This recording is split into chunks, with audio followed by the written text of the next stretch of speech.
ಕೊಣಾಜೆ ವ್ಯಾಪ್ತಿಯ ಮಂಜನಾಡಿ ಗ್ರಾಮದ ಉರುಮನೆ ಕ್ರಾಸ್ ಎಂಬಲ್ಲಿ ಗಾಂಜಾ ಮಾರಾಟಕ್ಕೆ ಯತ್ನಿಸ್ತಾ ಇದ್ದ ಮೂವರನ್ನ ಬಂಧಿಸಲಾಗಿದೆ. ಆರೋಪಿಗಳನ್ನ ವರ್ಕಾಡಿ ಗ್ರಾಮದ ಹನೀಫ್ ಹಾಗೂ ತಲಪಾಡಿ ಸಮೀಪದ ಕೆಸಿ ರೋಡ್ನ ಹಬೀಬ್, ಮಂಜೇಶ್ವರ ಗ್ರಾಮದ ನಸೀಬ್ ಅಂತ ಗುರುತಿಸಲಾಗಿದೆ.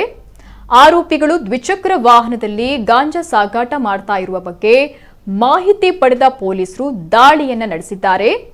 ಆರೋಪಿಗಳಿಂದ 1 ಕೆಜಿ 340 ಗ್ರಾಂನಷ್ಟು ಗಾಂಜಾವನ್ನ ವಶಪಡಿಸಿಕೊಳ್ಳಲಾಗಿದೆ. ಇದರ ಮೌಲ್ಯ 13,400 ರೂಪಾಯಿ ಹಾಗೂ ವಶಪಡಿಸಿಕೊಂಡ ದ್ವಿಚಕ್ರ ವಾಹನದ ಮೌಲ್ಯ 25,000 ರೂಪಾಯಿ ಅಂತ ಅಂದಾಜಿಸಲಾಗಿದೆ.